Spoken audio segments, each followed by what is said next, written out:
Shalom, selamat pagi Bapak Ibu dan Saudara-saudari. Sebelum kita mendengarkan firman Tuhan kita, mari kita berdoa. Kasih karunia dan damai sejahtera dari Allah Bapa kita dan Tuhan Yesus Kristus menyertai kamu sekalian. Amin. Bapak Ibu dan Saudara-saudari, firman Tuhan kita pada pagi hari ini, Sabtu tanggal 1 Maret 2025, diambil dari kitab Nabi Yesaya, pasal 43 ayat 11. Beginilah firman Tuhan, "Akulah Tuhan, dan selain aku tidak ada juru selamat."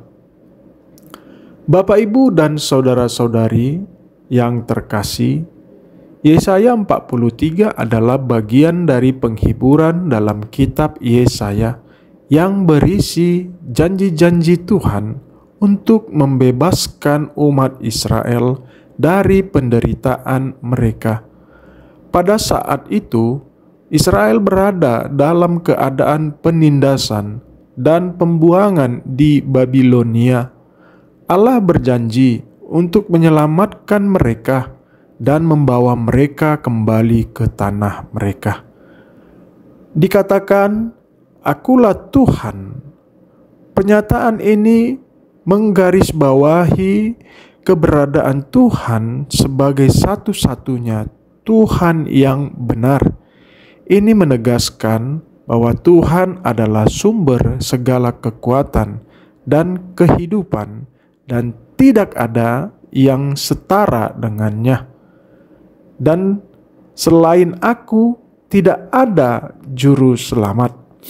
Ayat ini menekankan bahwa hanya Tuhan yang bisa memberikan keselamatan.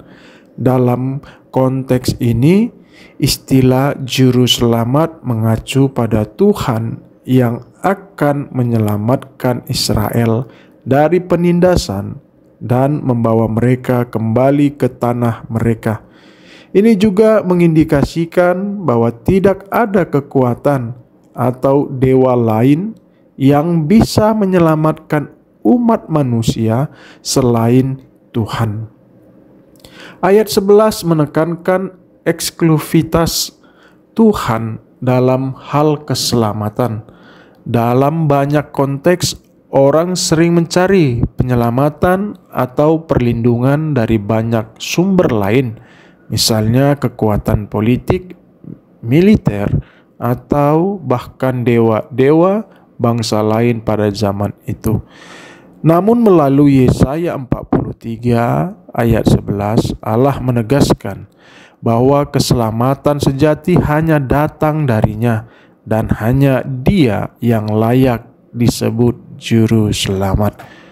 Bagi umat Kristen, Yesaya 43 ayat 11 juga memiliki makna yang lebih luas, yakni mengarah kepada Yesus Kristus sebagai juru selamat.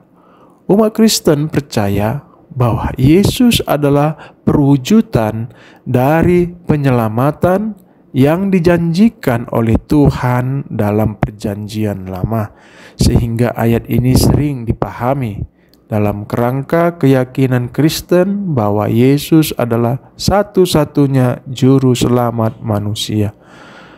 Saudara yang terkasih, bayangkan kita sedang berada di sebuah kota yang asing dan tidak mengenal jalan-jalan di sana. Pasti kita merasa bingung dan cemas karena tidak tahu arah menuju tempat yang ingin kita tuju. Di tengah kebingungan itu, kita menemukan sebuah peta yang sangat jelas.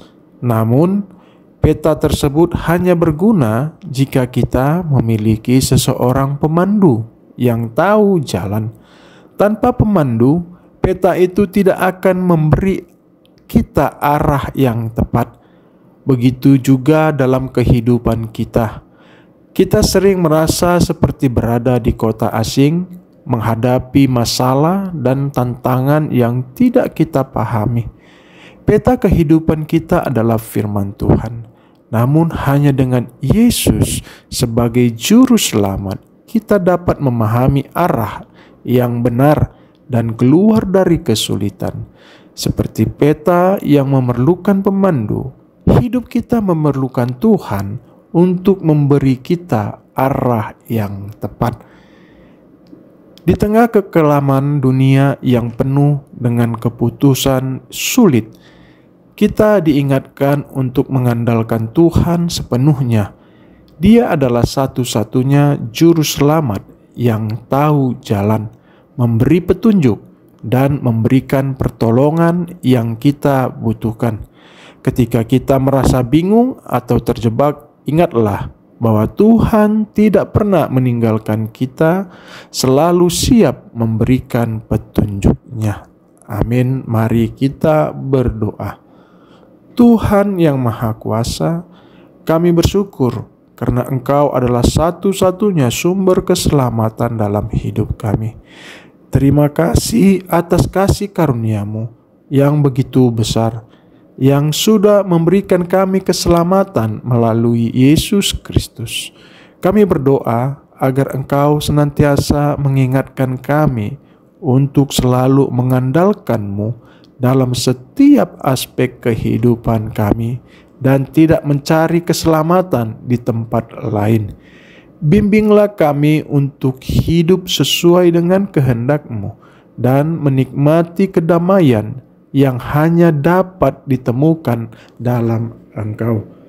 Dalam nama Tuhan Yesus Kristus kami berdoa. Amin.